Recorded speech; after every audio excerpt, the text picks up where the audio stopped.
Executive Director of Historic London Town and Gardens. And on behalf of our board, which we have many of them in the audience today, including our president, Bob Clyde, and our staff, which you see around, I want to welcome you to this Middle Passage Port Marker ceremony on what is officially Maryland's Emancipation Day.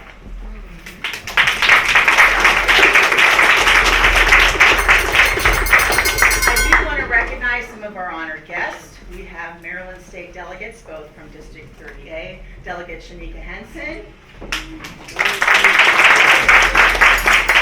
Delegate Dana Jones. We also have from Anne Arundel County, County Executive Stuart Pittman.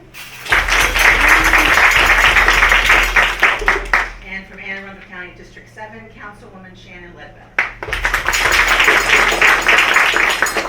I also would like to recognize Chesapeake Science Point Charter School students.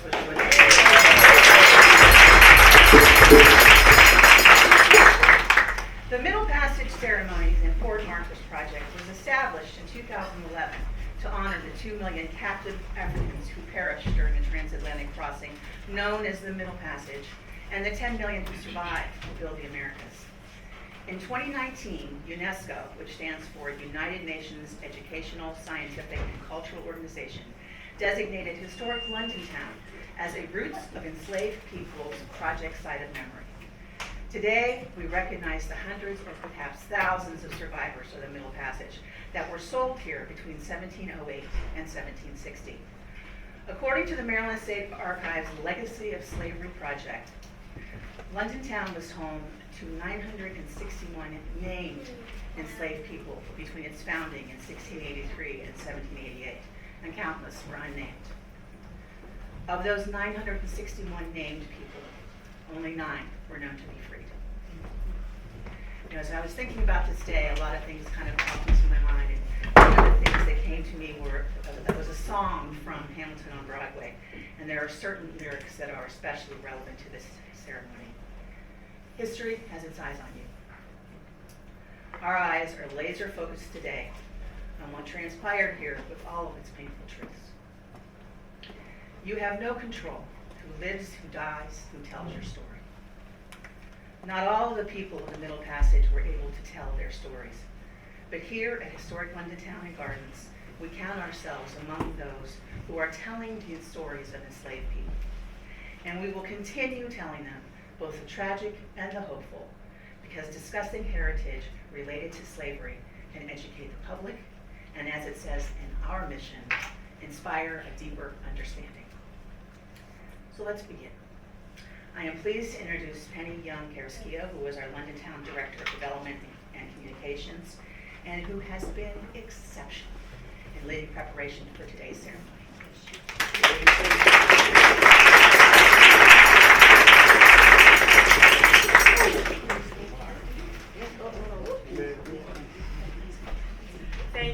Thank you so much for being here, but I've got to tell you this day would not have happened without the Port Marker Ceremony Committee. Our Masters of Ceremony, Vince Leggett, Janice Hayes-Williams, Commissioner Eleanor Thompson, Carol Bennett, and Tony Spencer. Thank you so much.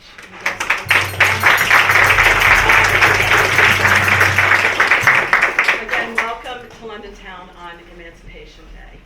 Here we are working hard to bring more history to the surface.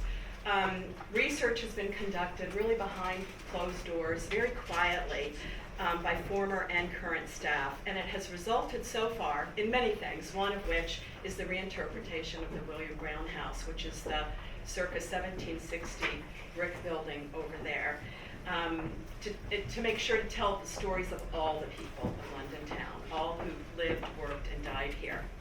Research tells us that by 1776, more than half of London Town's population was enslaved. This research is evidenced in part by the reported names of the enslaved people who lived here and in the surrounding area, whose names are listed on the signage in the back of the room. That signage will be moved. Some of research is also bringing about the almshouse period from 1823 to 1965 to light, as even after London Town ceased to be a vibrant town, The black residents of the almshouse continued to live here. Some were buried here. We intend to go further. We're happy to announce that we were recently awarded a mini grant by Chesapeake Crossroads Heritage Area to launch an African American lecture series in 2024. Thank you. Thank you. We are hoping to get funding to conduct a ground-penetrating radar survey to identify and confirm burials on the site in order to commemorate those lives, but also to possibly connect burial clusters with research that's been done through an excavation, and then through that, doing further research interpretation, and then bringing on board even more substantial African American programming. We also intend to develop and strengthen local partnerships, so we will be asking for your input and feedback in 2024. I know who you are now, so we will be reaching out, and we would appreciate you joining us just to discuss what can be done in the future here. We recognize how critical it is to tell the whole story. The story includes the mind-numbing human capacity for cruelty, something that we continue to see on the news today. It includes stories of deep suffering, but it is also the story of incredible resilience, hope, and determination, and the unwavering power of the human spirit. With all this being said, I want to end here with a quote from the author Robin Will Kimmerer.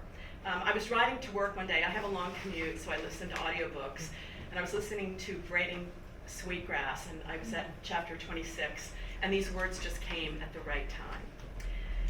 Ceremonies are a way we remember to remember. They focus attention so that attention becomes intention.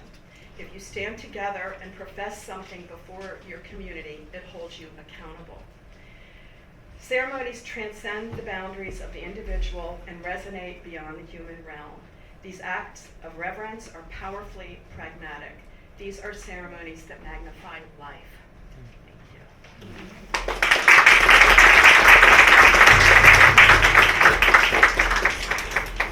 Good morning, good morning, good morning. Good morning.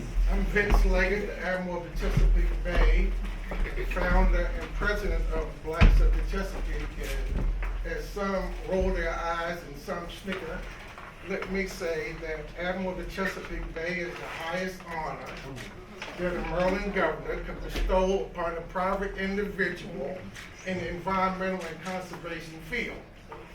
I do not get a discount at 7-Eleven or Safeway, but it is an honor that I carry this pride and distinction for the people whose shoulders I stand on today.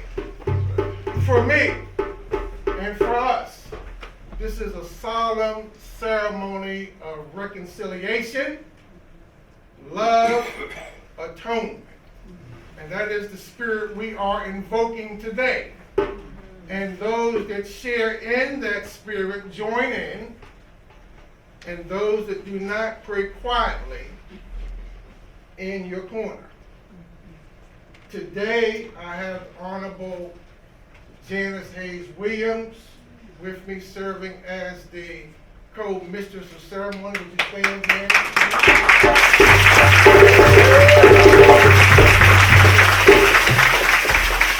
And she has been a griot and a truth teller and 7th generation Anne Arundel County-ian that you'll hear more about as the program proceeds.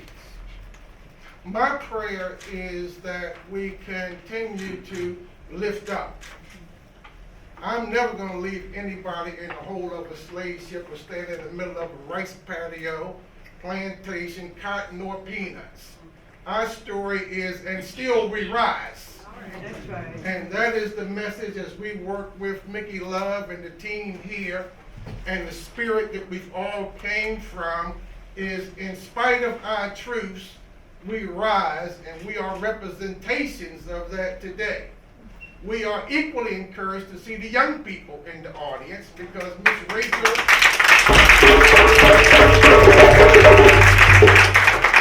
Brown one of the leading educators told me 30 years ago, if you want something remembered, tell it to a child. If you want something remembered, tell it to a child. At this time, we're going to invite the illustrious Tony Spencer to give us a musical selection.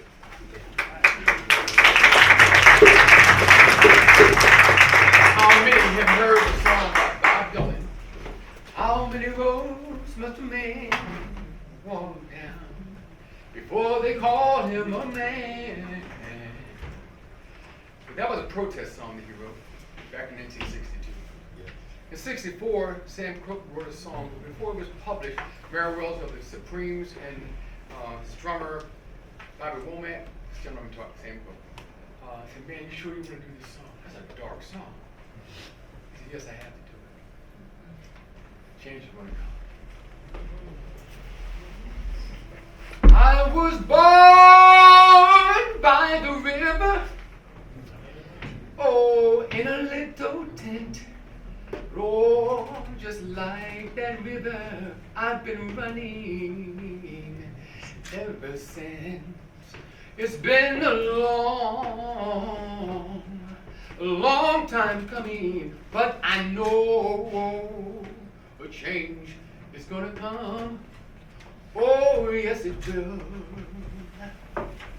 It's been real hard living, but I'm not afraid to die. Why? 'Cause I still trust who's up there beyond the sky. It's been a long time coming, but I know change is gonna come. Oh, yes it will. You see, I go to my brother and I say, oh my brother, brother, will you help me please? But he winds up cutting me. Oh, back down on my knees. And whoa, there were times when I thought I couldn't last for long. But now I know that I'm able to carry on. It's been a long time coming, but I know change will come. Yes. Whoa, yes it will.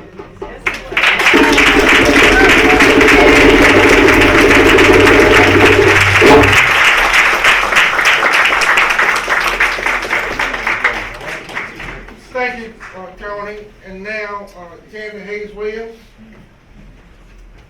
Give her a hand if you can.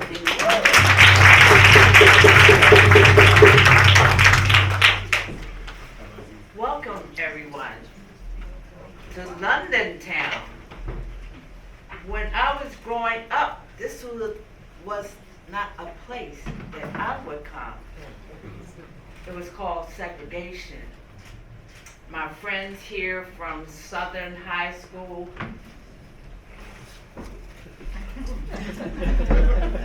we used to beat y'all really bad. Anyway, this is not a place that we were known to come, but it's the place that we arrived, the site of memory. It was 1998, and I brought my daughter and my son. It was my responsibility to teach my children Black history, not the school system. So I took them out of school one day during Black History Month every year, and we came here.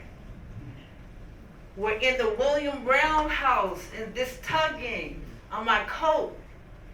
What's wrong, Stacy? Mom, hold on. When the docent finished, my daughter said, Mom, they didn't even mention Africans. How could that be? This is shore. The slave ships came here. So we walked away and they got that lesson from mommy, okay? But then 5 years later, London Town asked me to come back with my company, Legacy Promotions, with oral interpretation.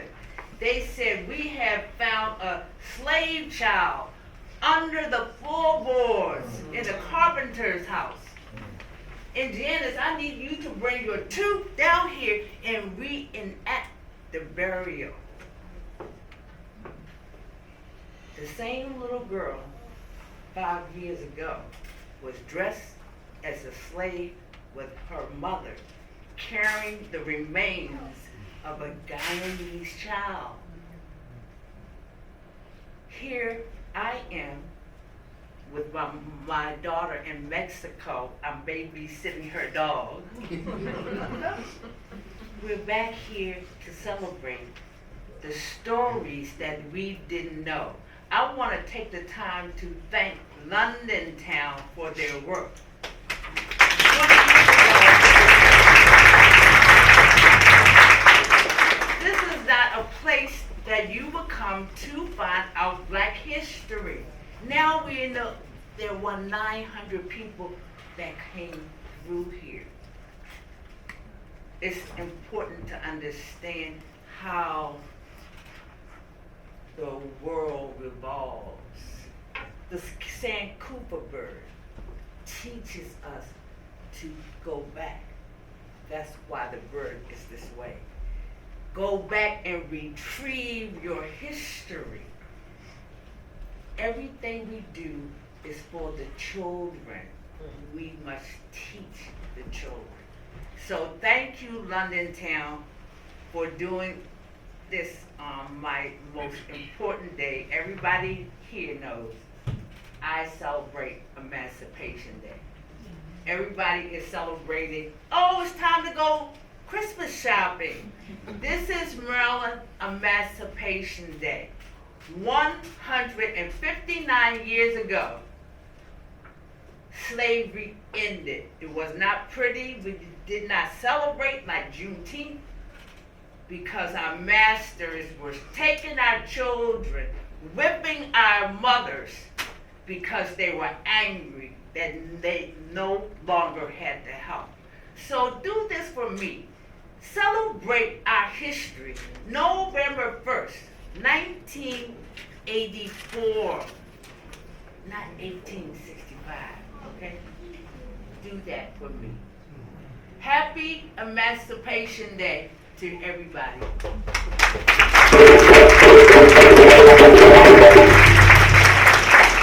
I would like to introduce a young man. Somebody's laughing. A young man that is the county executive of this county. He's young to me, yes. I want to thank Stuart Pittman for allowing this community to celebrate our history, celebrate Emancipation Day, celebrate bringing home the body of the founder of the church, celebrating 04th Ward, celebrating Black history. So I'm going to celebrate him now that I don't work for him anymore. Come up, Stuart Pittman.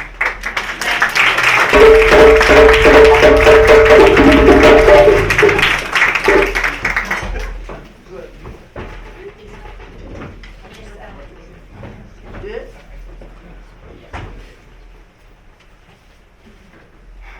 Well, I can say this is a long time coming in a lot of ways. Even this marker is a long time coming. We talked about this in the first few months in office. To do this here and to do this in Annapolis. But this one somehow for me feels closer to home, because it is. I don't live far from here. and wrote a few notes that I can't even find, and I don't even need them, because I was asked to not just talk about the marker and how important that is, and the sites of memory and the history of this place that I don't know nearly as well as people to my side, but to talk about also personally my family history, because we are here putting up a remembrance to 12 million people, 2 million of whom were lost at sea, and the 10 million that made our country great, built our country, built this part of our country, absolutely. And but there's another side to all that. There's the people that brought them over. They're the white folks. They're the people who enslaved the Africans that came over on these ships to this land. And there was an economy of this place that was based on, supported by, wouldn't exist if it weren't for the work of those enslaved people that they brought over on those ships to the shore right here on the South River. And I happen to be descended from some of those people. A guy named Dr. George Humes Stewart, who came over here in 1725. You may have heard me speaking at the governor's inauguration about the fact that he lived in a house on the ground where the governor's mansion was then built, and Westmore lives today, and his family. And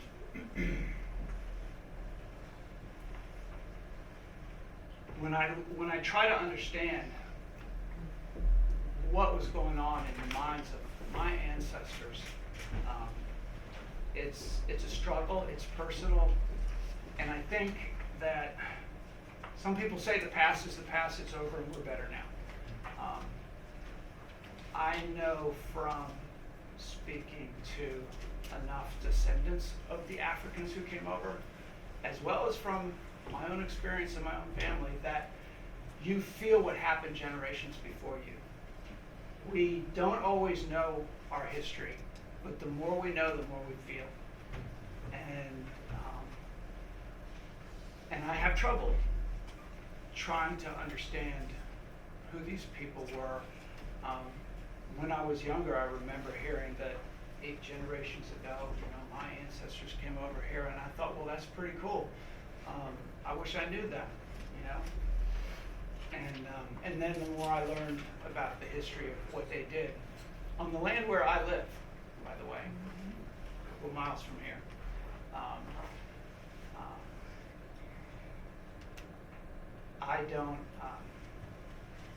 I guess I'm ashamed. They talk about white guilt, and yeah, I got it. I feel guilt. I feel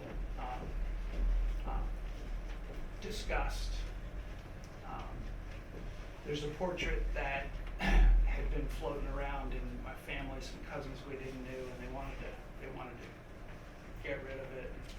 It was of one of my ancestors that lived here and enslaved a lot of people.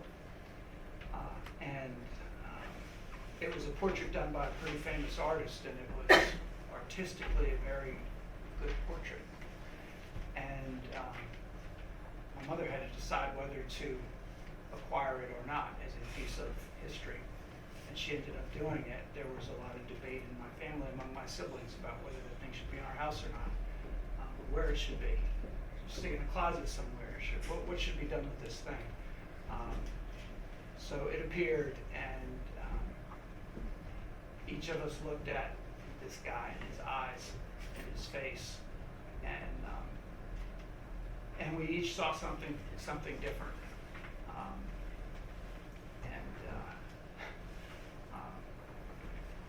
To me, it was a smug, entitled, arrogant person, and I had trouble seeing anything positive in his face.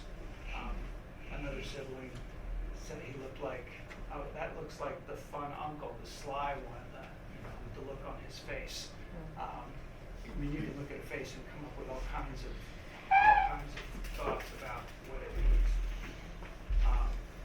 But when they brought over Africans on those ships and enslaved those Africans, what I think is sort of ironic is that they were building a country with principles and ideals about justice for all. It was the people who came over on the ships that they needed, that the country needed, to actually make some of those ideals happen. Justice for all, liberty and justice for all was there, for 100 years in our documents before Maryland Emancipation Day happened. And over time, the descendants of those people that came over on those ships organized and brought their culture, fought for justice, took care of one another, took care of the white folks too while they were at it. And now are leading our state, have led our country, Attorney General, throughout government, leading us and reminding us over and over and over again that there is such a thing as intergenerational trauma. It isn't gone, it isn't over. And we keep over and over again seeing it, feeling it, and having to decide whether or not to address it. Some of us were meeting this morning about affordable housing, or the lack thereof in the county. And the history, even in this community right here in the Mayo Peninsula, the federal loans that were, after World War II, available only to white people. This neighborhood had a Ku Klux Klan meeting place not that long ago. Not a safe place to be if you weren't white, right here in the Mayo Peninsula. Black folks are continuing to organize, and a lot of folks in this room are descendants of people who came over on those ships and are organizing to make this place a better country, this place live up to its ideals. And so I just want to thank you for that work. This is the very least we can do, and we have to do a whole lot more. Thank you, Vince, for helping us stay on target, to keep to your schedule. I'm not David Jones. I'm Delegate Shanika Henson. When I was thinking about this event and what to say and how can we even possibly dare to stay in the footprints of people who experience the very worst that life has to offer, I wanted to be grounded in data. So Chris Haley at the National Archives and Corey Lewis, they gave me some information about what happened here. Based on the transatlantic slave trade database, between 1601 and 1800, 3 voyages landed here in London town. 839 Africans were from various African sites were put on those ships, and only 693 disembarked. I want to read that again. 839 Africans were kidnapped from various sites, and only 639 disembarked here.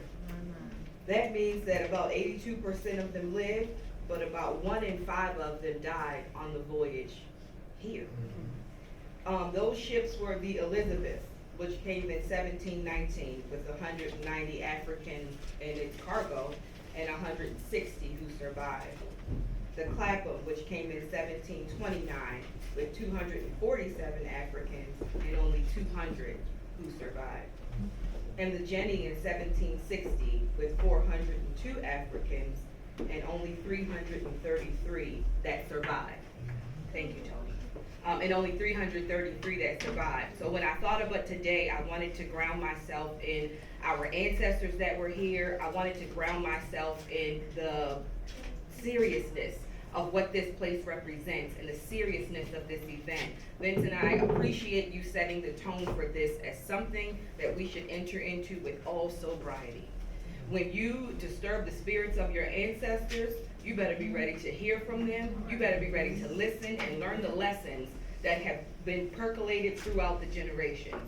I firmly believe that who we are now is who we would have been then.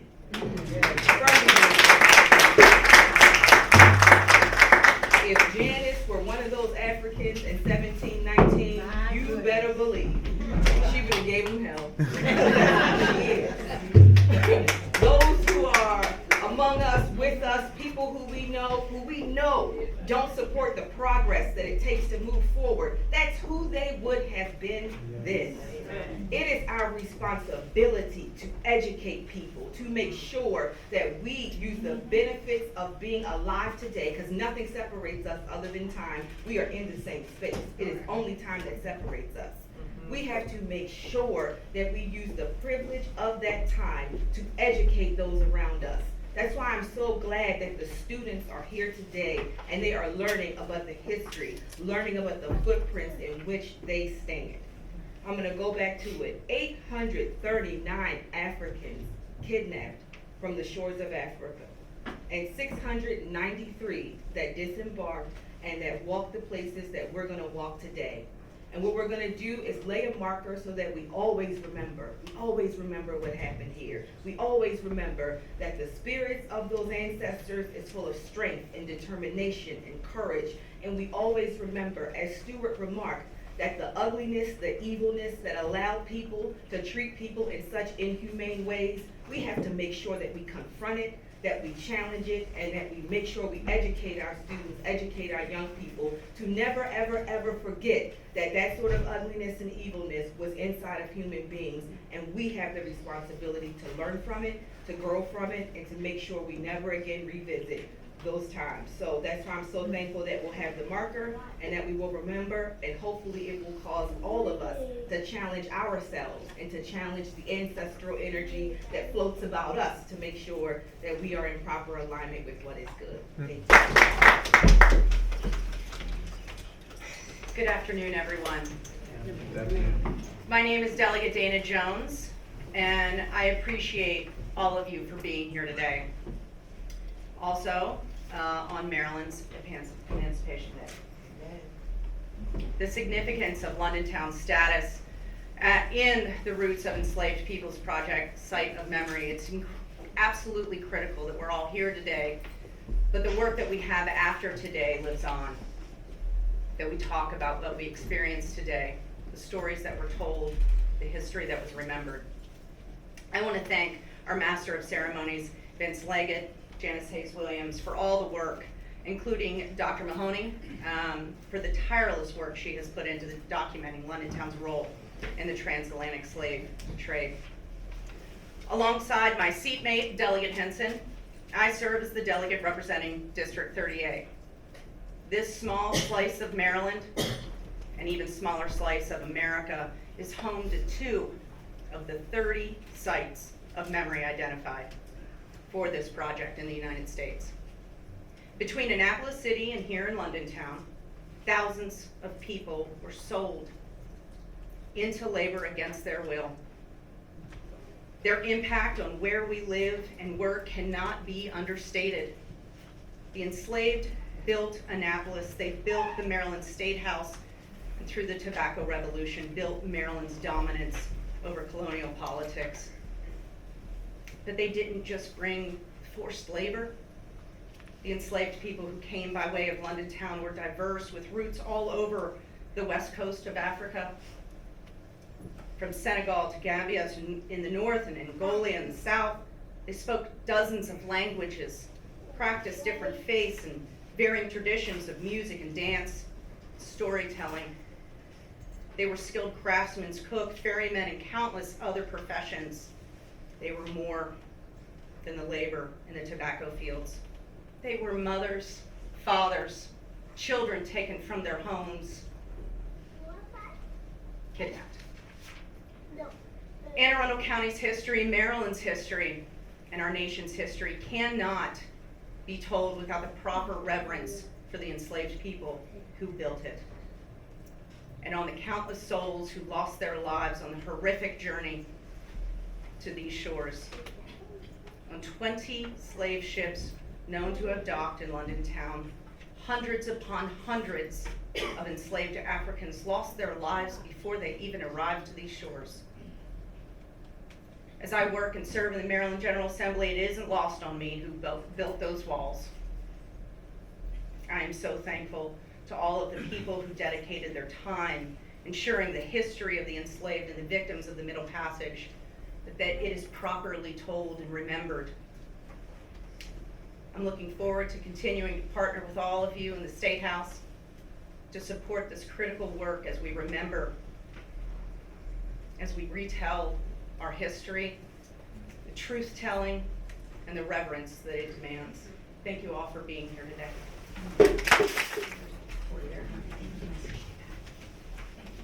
Good afternoon, everyone. Thrilled to be here today. I recognize I'm the last speaker before we move on to a very important part of our program, so I will be brief out of respect. I am thrilled to have received the invitation to help mark what is an incredibly important occasion. History has always been one of my favorite subjects since the time I was in school and even till today. Reading history books, digesting it is one of my favorite hobbies in my free time. I love history because of the stories that history tells us. Some of those stories are good. Some of those stories are evil. But by learning about our past, whether it be good or evil, we can develop a more profound understanding of our present and make better decisions about our future together. I am proud that Anne Arundel County has invested in the preservation of historic London Town and Gardens. The history that has occurred here needs to be remembered. The stories, the lessons, they need to live on. In our most recent budget, the County Council approved funding to reconstruct the main pier here at London Town, to further restore the historical correctness of this very important site, to help tell the stories of the slave ships who once docked here, and most importantly, the stories of the enslaved people that were carried on those ships. Our funding of this project is a commitment to continuing to tell these stories so that together we will continue to learn. Thank you.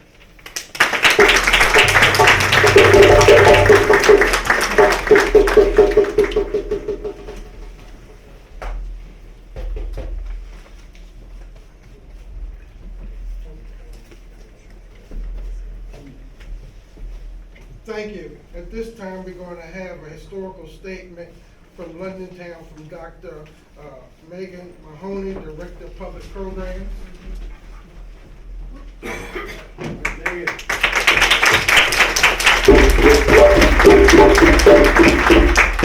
Thank you so much. I would not be here today without the work upon which I have built. We have been striving here at London Town to do everything we can to honor the names of the folks who have come before and to tell their stories. When approaching the history of the enslaved people of London Town and their legacy, there is a UNESCO resource book for managers of historic sites of memory that clearly lays out what we must do. Heritage plays a crucial role in raising public awareness and educating young people in the commemoration of this tragedy, as well as ensuring national reconciliation and building social cohesion. These are the three pillars of our obligation as heritage professionals. We are all here today to commemorate the individuals who lost their lives and those who persevered through the transatlantic slave trade. We are here to reconcile with that difficult history and also to reaffirm that we must truly strive to be a cohesive community, committed to creating a more just present and future. In the field of history in particular, our job is to look into the past and to bring forward the stories of people and events so that people now can not only understand what life was like back then, but how those people and those events can inform that present and future.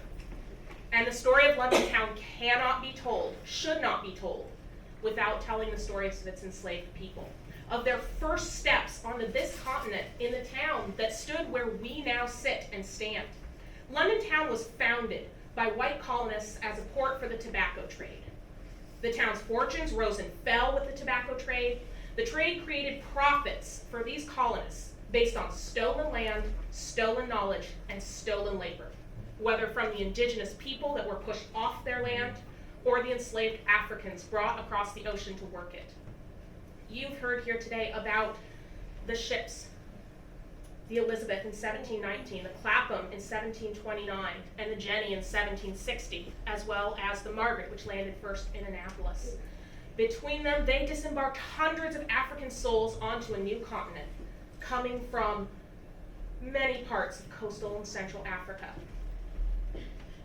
Those individuals and their descendants are a part of London Town's story, as much as the folks who get their names on the buildings. So we talk about the Rumney West Tavern in our exhibit, but we also need to talk about the fact that it was Stephen West Sr.'s wharf where 12 African people from the Margaret arrived here in Maryland, forced to begin their lives on this side of the Atlantic. One of these people was not given a name on the record, but simply noted as being Margaret. This description given to this woman by her enslavers marked her as ill-willed or spiteful. We cannot give her her true name back, but today we can recognize what she truly was: spirited, resilient, with a refusal to let her enslavers take her free will to resist away from her.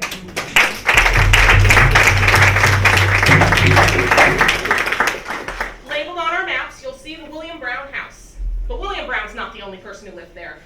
Sal, Delilah, Osborne, Harry, Jacob, Bet. These are only a few of the names we need to be speaking. William Brown enriched himself through the unpaid labor of these people, whom he enslaved to row the ferry, to clean the tavern, to cook its meals. He finished that structure with a loan from a local merchant who partnered with a firm in London, England, to kidnap over 900 black individuals from their homes in Africa and sell the survivors of the Middle Passage into slavery here in Maryland. And William Brown may have owned the plot of land where the survivors of the Jenny in 1760 arrived into London Town, each carrying their own stories into the tapestry of this town's history. We have discovered glimpses of individuals in legal papers, in newspaper articles, in archaeological evidence that makes up our knowledge of London Town's past. We see articles describing enslaved women like Kate, who in 1749 reportedly came to the South River area around London Town to visit her friends and family, and to the West River to see her husband. We see men like Caesar, who stood up to his enslaver and took him before a magistrate in 1728 for the very great hardships and sufferings he daily underwent, not once but multiple times, demanding justice in the courts. We see men like Guy, who throughout the 1750s never stopped trying to gain his freedom, even when bound with shackles. These are only a handful of the stories of people of London Town who resisted everything that the transatlantic slave trade tried to accomplish. They persevered, they fought back, and they created unbreakable bonds of community.